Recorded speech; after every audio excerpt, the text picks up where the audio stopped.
Hey, church. On Sunday, we continued in our series on the seven deadly sins, and we talked about gluttony. If you missed the sermon, make sure you check it out on the website or on the app. But what it boiled down to was this question: who or what are you really surrendered to? Who really calls the shots in your life? Is it God, or is it your appetites? Because God makes a great master, but our appetites, not so much. And one of the things that I encourage you to do, or really challenge you to do this week in order to answer this question and discover who's calling the shots and to what degree we're driven by our appetites, one of the things I challenged you to do was to fast, to try fasting this week. So what is fasting? Well, fasting is the voluntary absence from food for spiritual purposes.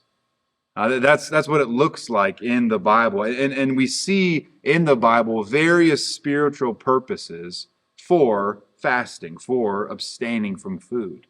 The most common one is to strengthen prayer. But also in the Bible, we have examples of people seeking God's guidance through fasting, expressing grief over somebody's death or over their own sin, expressing repentance or a turn to God, or just to express love and worship of God. And so that's what fasting is. It's a temporary absence from food for a spiritual purpose. And the spiritual purpose, the spiritual reason why I challenged you to try fasting is really to figure out who's calling the shots. Is it your belly, as Paul would put it? Is it your temporary appetites, or is it God? So give it a shot. I'm going to give you a couple options on what this might look like for you this week. The first option is you can just not eat one of the days. Pick a day and don't eat. Drink water, drink coffee, drink tea, but nothing else. Just abstain from food for one day. Another way you could apply this is sort of a modified 24-hour fast. Not quite 24 hours. You can stop eating one day at sundown and then resume eating again the next day at 3 p.m. And then this is kind of a neat fast because it follows Jesus' journey to the cross. He was arrested at night and then put on trial and beaten and crucified, and he died at 3 p.m. the next day. And so as you do that, you can consider Christ and what he's done for you. Another option, just to get started, would be to just skip one meal. Just pick one meal one of the days this week and skip it. Abstain from food for spiritual purposes. And finally, the last option I'd recommend is for those of you who you can't not eat. Maybe it's for medical reasons, or maybe you have a history of issues with eating disorders and it wouldn't be smart for you to just abstain from eating entirely. That's okay. Then abstain from something else. Pick something else in your life, something else that you have an appetite for, and deny yourself the fulfillment of that temporary appetite.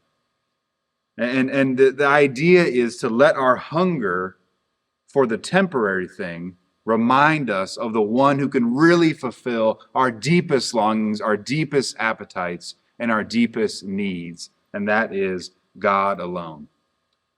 And as you try this, remember you're doing this for a reason.